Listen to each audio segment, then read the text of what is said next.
crush kay Paolo na si Jerome Ponce. Yun po, gagamit si Candy ng love potion para mapahumaling sa kanya si Paolo dahil si Paolo ay guwapo pero ano sabi mo? Pero walang gusto sa kanya. Wala So, gusto sa akin. ayun, nagkakagusto ko sa iba kasi iwanan ko rin. May pagka kind of chick boy and stuff. Yes. Pero ayun nga, dahil yung sa takbo ng story, doon nagbabago yung bawat characters namin. Doon na siguro madedevelop yung kami as dahil siya, meron na siya kahit paano na malaki talagang pagtingin kay Paolo as ako and nagkakaroon siya lalo ng deeper feelings in a way na ayaw niyang nagagayuma ko at dinidiktahan kung sino gusto. How does it feel na yung love team yun na ngayon ang isa sa pinupush talaga ng ABS-CBN? Siyempre, masaya din po kami kasi nabibigyan kami ng opportunity ni Jerome Ponce. Jerome Ponce, ni Jerome na magka-work po. Ayun, yeah. Ako, para sa akin, kailangan ko talaga bumawi sa kanila dahil binibigyan nila kami ng chance. So, Yes. masaya din dahil hindi naman actually pinupush, binibigyan pala ng chance kung mag-workout, kung i-workout ba namin. So, masaya. Yes po. Pero first time nyo bang magkasama ngayon? Or may As love team, before na maging magkasama na kayo sa isang proyekto? Nagkasama na po kami sa isang project sa NKN. Sa Nasaan Nasaan ka Kailan nang Kailangan kailangan Kita, kita? pero hindi po kami magka-love team po. Ngayon talaga, first Yes time na po, magka-love first team. time. Anong adjustment ng dalawa? Kasi syempre, sanay na kayo sa ibang partner, sa ibang nakakasama. Ngayon ba, anong adjustment ninyo? Ano yung ginagawa nyo para maging, kumaga mag-click, magkaroon ng spark yung inyong sama? Actually, wala naman po kasi naging automatic na lang kami naging close sa pagdating dito sa location para, oy, Jerome, ano yan? Yan na. Yun nga, katulad po na sabi ko kanina, open naman siya and siguro wala na siya masyadong in-adjust na parang in a way na parang first namin na project na parang matagal na kami magkakilala. Kaya eto sobrang komportable kami kapag nagtatrabaho. Wala kaming ilangan given na hindi naman ito yung role namin before. Sa palagay nyo, ano yung meron sa love team nyo para masabi yung edge nyo sa ibang love team? Siguro kami yung very hindi stress. Ang tawag doon? Ano? Hindi stress. Ayun, basta chill and ayun, Chill basta lang, na iniisip lang namin kung ano yung, kung paano namin i-entertain yung mga tao and kung paano lang kami nag-enjoy as magkatrabaho. yes po. Ikaw. Yun lang po talaga. Yeah. Pero Jerome, alam natin na 16 na siya. Ay, isa talaga. 17 po. 70 na. Pinapatanda niya sa Yun na nga. Kumbaga, sobrang, hindi pa, kumbaga minor pa siya. Yes. Paano mo siya inaalagaan? Paano mo siya... Well, katulad nga nun, yung mga pinagdadaanan siya sa buhay ngayon, I mean, hindi naman ganun ka, syempre, normal na buhay ng teenager. Teenager pa rin naman ako, pero syempre dun, medyo tapos na ako ngayon.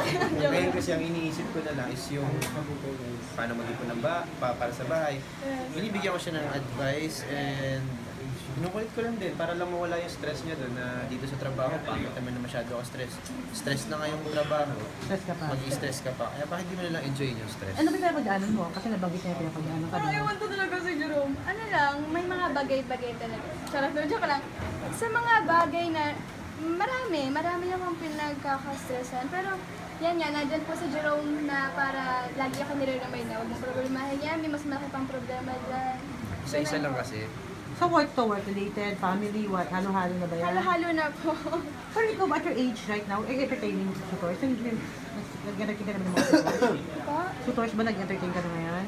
Hindi po, ano lang, meron ba? Ano lang, siguro may nagpaparamdam, pero wala pa naman po akong balak mag-boyfriend. So, ibig sabihin talaga yung sa inyo talagang plain work and friendship. May ba yan? As of now. As of now. So, Wow, I Hindi, don't may know. binabalak, kinakabahan ako. Yun yata yung nagpaparamdam eh. Correct. What I mean is, masisisi ba natin sa yung kami as kung paano kami sa in the future, diba? So, ayoko na lang pangunahan yan. Ayoko magsalita na hindi tapos. Ikaw, ano masabi mo about that? Yun din po, hindi ko naman po masasabi kung ano pang mangyayari sa mga susunod na araw pa. Kaya, go with the flow and enjoy. Ano yung mga characteristics ni Jerome na nakikita mo pwedeng boyfriend material?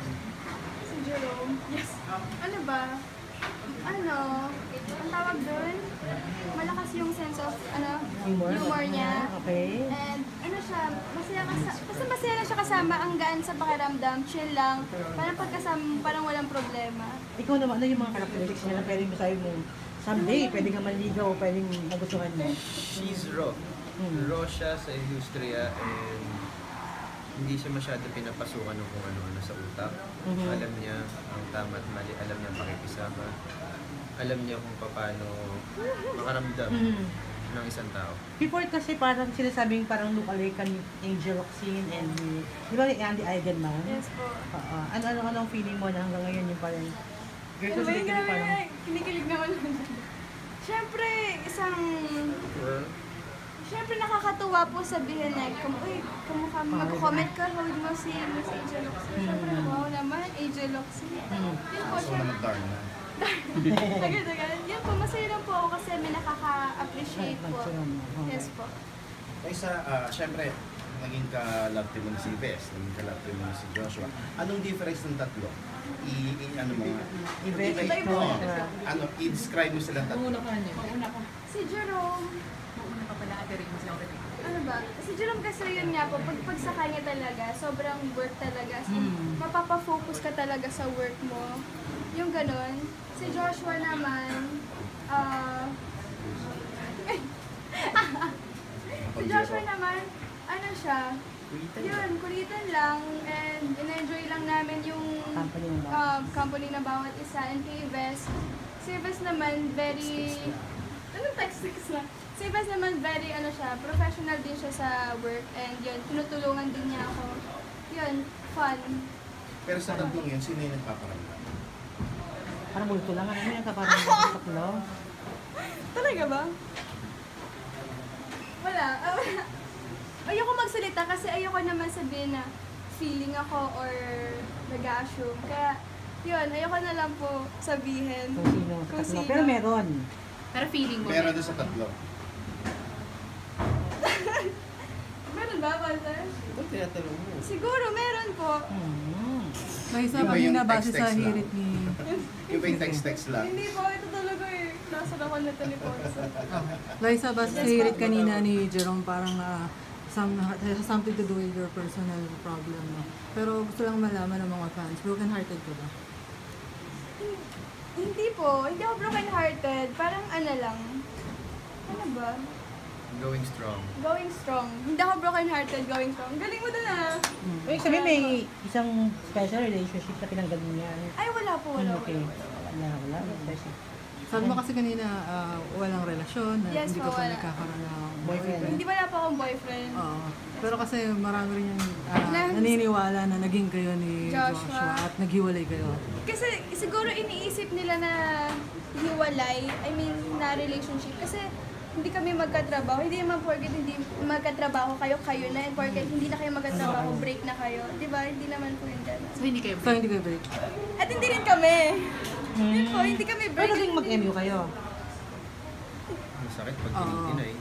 For the record na, Liza, para lang Siguro, alam ng lahat. special someone. Hindi, mutual. Magkaroon ng... Mutual. Magkaroon ba Special dati? siya. Ayoko na na yun. Yun na lang. Special someone. Special someone. Hanggang ngayon? Naging Hanggang o ngayon? hanggang ngayon? Next. Ano? Hindi ko na alam. Para lang malinaw lang din, syempre, di ba? Sabi mo kasi maging open. Eh.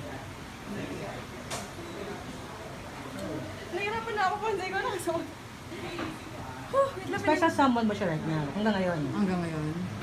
Hindi na kami masyado nakakapag-usap kasi nasa Barcelona siya, gawa ng yung sa movie ng Katniel. Yun. Pero nakakapag-communicate kayo text? Hindi naman po masyado na kasi syempre busy din siya sa work niya po. Syempre binibiyawan naman siya ng space. Okay. So ngayon, parang binibigyan nyo lang ng space yung isa't isa. Parang Yes hindi kayo po. break. At hindi rin kami talaga.